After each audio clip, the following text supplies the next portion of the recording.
esse modelo de agricultura familiar está defasado. Municípios que só investem nisso, eles estão na contramão da história e da academia.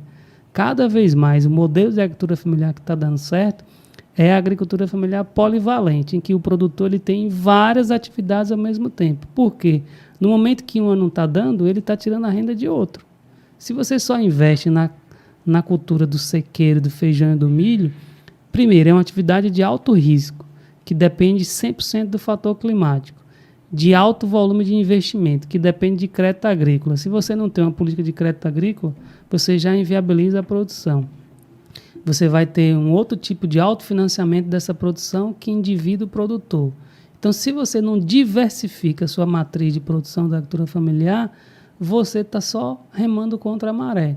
Você vai ter altas taxas de produção de milho e de feijão, porém, aquele dinheiro, ele desova muito facilmente na economia. Por quê? Porque ele vai estar concentrado na mão de poucas pessoas e quem compra essa produção são os grandes armazéns fora da região. Então, você não movimenta a economia. O que movimenta a economia? É quem vende a galinha, é quem vende o ovo. Então, aqui em Euclides da Cunha, hoje tem uma unidade de classificação de ovos que está em processo de registro aí da ADAB, que é ali no Pedregulho. Então, você pode ter quem cria sua galinha e você não consegue chegar no supermercado e emitir uma nota do produtor, ele pode muito bem passar nessa unidade, classificar seu ovo, ter o registro e ele vender no supermercado. Então, se ele vender o ovo a R$10, se o ovo está registrado, ele pode vender a 14, porque é um produto registrado que ele está emitindo nota fiscal para o cara do supermercado. Porque o cara do supermercado também fica com medo de comprar um produto que não tem registro, entendeu? Então, se você tem indústrias de beneficiamento de frutas, se você não precisa construir, você pode muito bem fazer parcerias com outras cidades, você bem pode ter esses produtores daqui produzindo frutas, sucos, ou seja, e colocando no mercado. Aí você começa a diversificar a agricultura familiar. Mas os municípios que estão investindo no mais do mesmo são municípios que é uma renda, digamos assim, ilusionista, porque você acha que você cresce muito.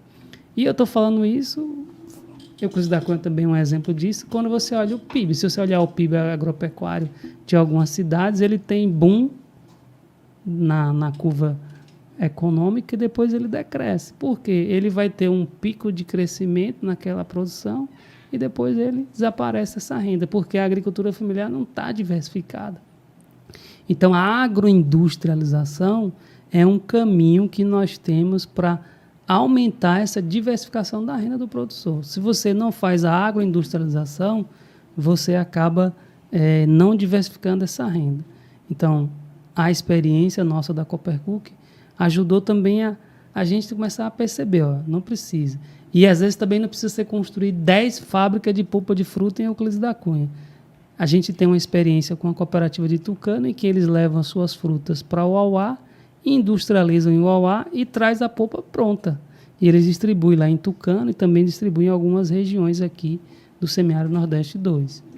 Então, esse é o conceito. A agricultura familiar hoje ela é um segmento da sociedade, um segmento econômico, que ela precisa de muito apoio. Por quê? Porque ela nunca teve. Então, quem nunca teve tem que ter um pedacinho para poder dar o primeiro passo. Depois que deu o primeiro passo, aí pode deixar que ela vai fazer a transformação necessária.